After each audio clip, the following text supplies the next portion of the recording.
আজও ওপার বাংলার নেতার মুখে চিকেন স্নেক। বাংলাদেশ থেকে চিকেন স্নেক কেটে দিলে ভারত থেকে 7 সিস্টার্স আলাদা হয়ে যাবে, হুমকি ধর্মীয় প্রচারের। আমি বর্তমান সরকারকে 3টা পরামর্শ দিয়েছি। একটা এয়ার বেস করতে বলেছি লালমনিরহাটে, ওখানে আছে একটা এয়ারপোর্ট। আমি বলেছি এটারে সংস্কার করে এয়ারফোর্সের হাতে দিয়ে দেন, ওরা আমাদের দিকে দৃষ্টি দিবে, আমরা চিকেন নেক কেটে 7 সিস্টার আলাদা করে দিব। সরকার সিদ্ধান্ত নিছে, কাজ শুরু করতেছে। জেলা থেকে সরাসরিতে এবার অন্যান্য খবরের দিকে নজর রাখতেই হবে। পূর্ব মেদিনীপুরে কংগ্রেসের গোষ্ঠীদ্বন্দ্ব, আর সেই গোষ্ঠীদ্বন্দ্বে উত্তেজনা। পূর্ব মেদিনীপুরে কংগ্রেস কার্যালয়ের সামনে রীতিমতো গন্ডগোল, প্রদেশ কংগ্রেস সভাপতির সামনেই গন্ডগোল। সুজিত ভৌমিক রয়েছে আমার সঙ্গে, সুজিতের সঙ্গে কথা বলবো। সুজিত, যেখানে প্রদেশ কংগ্রেস সভাপতি শুভঙ্কর সরকার উপস্থিত রয়েছেন, সেখানে এই ধরনের পরিস্থিতি কেন তৈরি হলো? সমষ্টিগত রাজ্য সভাপতি ছিলেন, জেলা সভাপতি ছিলেন এবং জেলার নেতা এবং বলা যায় যে ব্লক সভাপতিরাও ছিলেন, এবং সেই সভাতেই কিন্তু এ ধরনের ছবি। কি ছবি?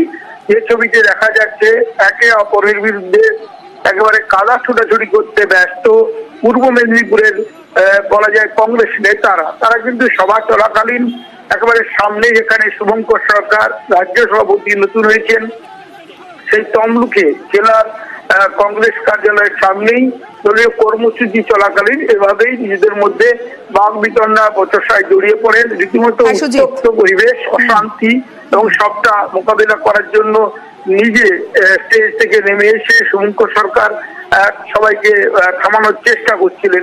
এই যে অবস্থা, সবটাই কিন্তু গোষ্ঠী কোন্দল। কংগ্রেসের বোঝা যাচ্ছে গোষ্ঠী কোন্দলেই এই অশান্তি, এই ঝামেলা। উত্তর 24 পরগনা রামডাঙ্গা, সেখানে পিএইচির জল প্রকল্পের কাজের সময় মাটি পাচারের অভিযোগ। জলের রিজার্ভার তৈরিতে মাটি তুলে মজুত, আর সেই মাটি পাচার করার অভিযোগ ঠিকাদারের বিরুদ্ধে। প্রতিবাদে বিক্ষোভ স্থানীয়দের, ঠিকাদার অভিযোগ মানতে নারাজ।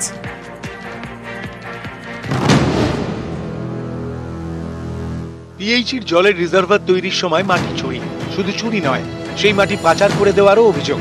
এ নিয়ে বিক্ষোভ দেখালেন স্থানীয়রা। যে মাটিটা ট্রাঙ্ক করা ছিল, সেই মাটি থেকে হঠাৎ মাটি 50-60 গাড়ি মতো মাটি চুরি হয়ে গেছে। আমরা অনুমান করছি ডাম্পারি করে হয়েছে। এখন রাতারাতি তো আর সাধারণ ছোট ছোট গাড়ি করে তো হয় না। আমরা চাইছি সরকারি মাটি সরকারি জায়গায় ব্যবহার হোক। আমডাঙ্গার চণ্ডীগড় গ্রাম পঞ্চায়েত এলাকা, এখানেই দারিয়াপুরে জলের রিজার্ভার তৈরি করছে পিএইচি। রিজার্ভার তৈরির জন্য মাটি তুলে মজুত করা ছিল। মজুত রাখা মাটি ডাম্পারে করে পাচার হয়ে যাচ্ছে বলে অভিযোগ। গ্রামবাসীদের অভিযোগের আঙুল ঠিকাদারের দিকে। প্রতিবাদে এদিন বিক্ষোভ দেখান স্থানীয়রা। বিক্ষোভে সামিল ছিলেন পঞ্চায়েতের তৃণমূল নেতৃত্ব। আমাদের দেখি মাটি সব চুরি হয়ে গেছে। এবারে এখানকার যে সরকারি কাজ হচ্ছে, যে ইমান এই মাটিটা নাকি অন্য জায়গায় বিক্রি করে দিয়েছে কন্ট্রাক্টর। কি চাইছেন আপনারা? আমরা চাচ্ছি এখন মাটিটা ফেরত করুক, আর নাহলে প্রশাসন যেটা করবে সেটাই আমরা সিদ্ধান্ত। আমাদের দাবি পিএসসির মাটি সরকারি মাটি সরকারি জায়গায় পড়বে, বলা খাওয়া আছে, কিন্তু সরকারি জায়গায় না পড়ে মাটিটা এখানে রাতারাতি হাওয়া হয়ে গেছে, যার ফলে পাবলিক বিক্ষোভ করছে। কেন মাটি এখানে আমরা তো কে বিক্রি করেছে, কে কিনতে নিয়েছে, আমরা জানলে তো তখনই গাড়িটা আটকাতাম। এটা তো প্রশাসন দেখা উচিত। রাস্তায় গাড়ি যখন চলে, মোটরসাইকেল গেলে আটকায়, রাত্রে কোনো গাড়ি আটকায়, তো ডাম্পার চলে সারা রাত প্রশাসন যায় না। আমরা যাচ্ছি মাটিটা সরকারি জায়গায় পড়বে। ওখানে সিভিলের কাজ আমরা করছি, এবার মাটির কাজটা করছে অন্য একজনা। এবার সে মাটির ব্যাপারটা ওরাই জানে, মাটির ব্যাপার তো আমি জানি না। আমরা ওখানে কাজ করছি, এরা মনে করছে যে হয়তো ওই এই করছে। আমার সঙ্গে মাটির সঙ্গে ওদের কোনো সম্পর্ক নেই। ক্যামেরায় মনিরুজ্জামানের সঙ্গে জিয়াউল আলম, নিউজ 18 বাংলা। নদিয়া, সেখানে জনস্বাস্থ্য কারিগরি দফতরের জল প্রকল্প, সরকারি প্রকল্প নাকি তৈরি হয়েছে 5 কাঠা জমি দখল করে। চাঞ্চল্যকর অভিযোগ নদিয়ার হাঁসখালিতে। জমি মালিকের ছেলে মেয়েদের দাবি, এর জন্য টাকা অথবা সরকারি চাকরি কিছুই তারা পাননি। প্রশাসনের নানা দফতরে অভিযোগ জানিয়েও কাজ হয়নি। অভিযোগ খতিয়ে দেখার আশ্বাস দিয়েছেন নদিয়ার জেলা শাসক।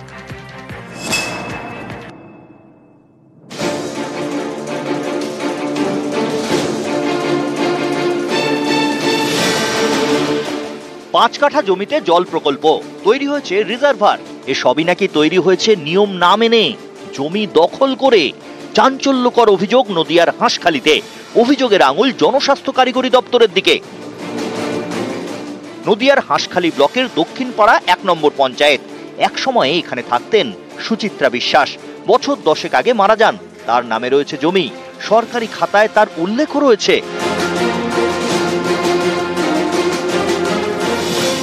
অভিযোগ, ব্যক্তিগত মালিকানাধীন এই জমি দখল করে নেয় জনস্বাস্থ্য কারিগরি দপ্তর। মোট 5 কাঠা জমি বেহাত, সেখানে বসানো হয় সরকারি বোর্ড। 2016 সালে তৈরি হয় জল প্রকল্প। এখান থেকে বাড়ি বাড়ি জল যায়। সুচিত্রা বিশ্বাসের ছেলেমেয়ের দাবি, প্রকল্পের জন্য জমি নেওয়ার আগে তাদের থেকে কোনো অনুমতিই নেয়নি পিএইচই। এমনকি জমির বিনিময়ে টাকা অথবা চাকরি কিছুই মেলেনি। এ নিয়ে হাঁসখালির বিডিওর কাছে একাধিকবার অভিযোগ জানিয়েছেন, কিন্তু কোনো লাভ হয়নি। শেষমেশ চিঠি লেখেন নবান্নে।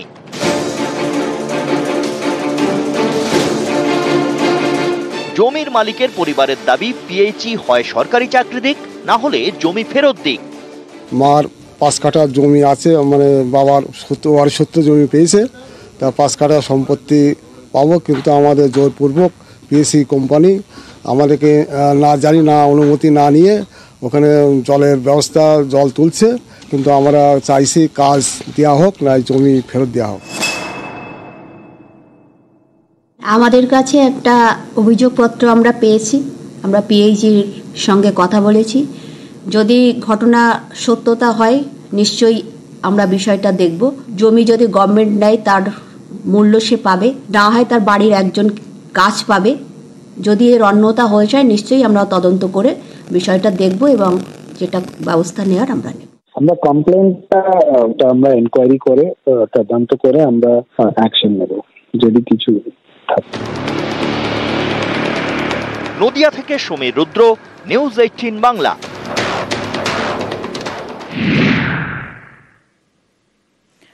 ঝাড়গ্রামের পর এবার বাঘিনীর আতঙ্ক পুরুলিয়াতে। ওড়িশার শিমলিপাল থেকে বাংলায় জিনাত ও যমুনা, আর 2 বাঘিনীর খোঁজে মরিয়া বন দপ্তর। একাধিক ব্যবস্থা করা হয়েছে, কিন্তু এখনো পর্যন্ত কি আপডেট, এখনো পর্যন্ত বাঘের খোঁজ কি পাওয়া গেল, কি জানাচ্ছে বন দপ্তরের তরফে জানাবে ইন্দ্রজিৎ রয়েছে আমার সঙ্গে। ইন্দ্রজিৎ,